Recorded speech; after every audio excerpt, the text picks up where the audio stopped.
Let's talk about three different students that might come to take lessons with you at School of the Blues. The beginner, the intermediate player who has played a little bit from their home, maybe studied some of your books, but have never played with other musicians before, which is pretty common for our students here at school. And let's also talk about the professional player who can use the mentorship of a master player. Let's go ahead and start with the beginning student. What can a beginning student expect to see in their lessons?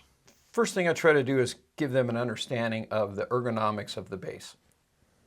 How you hold it, the fingering techniques, putting it in the right position, both in the sitting position and the standing position.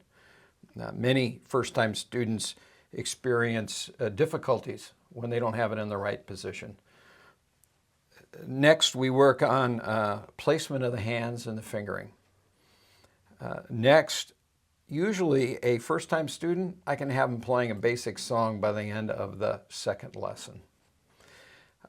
I give them some basic fingering exercises, how to develop the dexterity, moving the fingers of the left hand and the right hand independently. And then we start to develop a song vocabulary. We move from song to song that have building block elements that increase the difficulty as we go along. And those songs become a thing that I call a toolbox. This different style of a song, you may learn it in one key. I teach you how to transpose it into other keys because you can encounter that rhythm, that bass line in other keys, and you'll have already done it in our lessons. The song vocabulary becomes the real key to being able to play any song anywhere.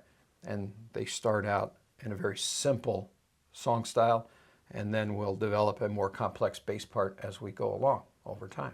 At School of the Blues, one of the integral elements of the school is to give students an opportunity to play with the other students. We have bass, guitar, harmonica, drums, vocals, etc. So when a student goes to one of our jam sessions for the first time, what do you do to help prepare them for that situation?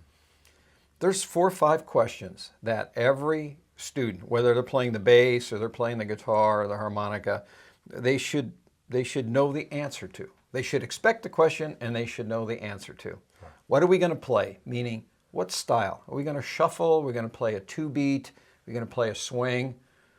What key are we in? Where are we starting from? What's the farm? Is it a 12 bar with a quick change? Is it a 12 bar without a quick change? Is it a 16 bar? And what kind of ending do we expect?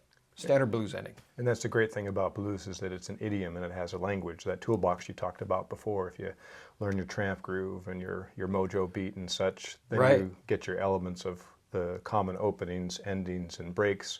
It seems like that toolbox prepares you for most of the type of improvised situations these jam sessions bring you up. That's correct. That toolbox becomes invaluable.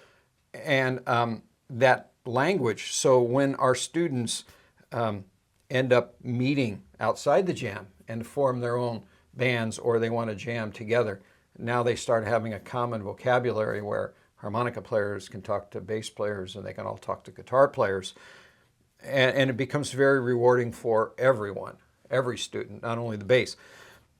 I try to get my bass students prepared to play with other students as fast as possible because it's a lonely instrument sitting in your living room playing. Yeah. Guitar can be fun sitting in your living room. In the harmonica, there's many things that you've developed along the way that they can play to, but the bass, even though we've developed great books and great play-along tracks for the bass, it's still limited compared to all the stuff that's out there.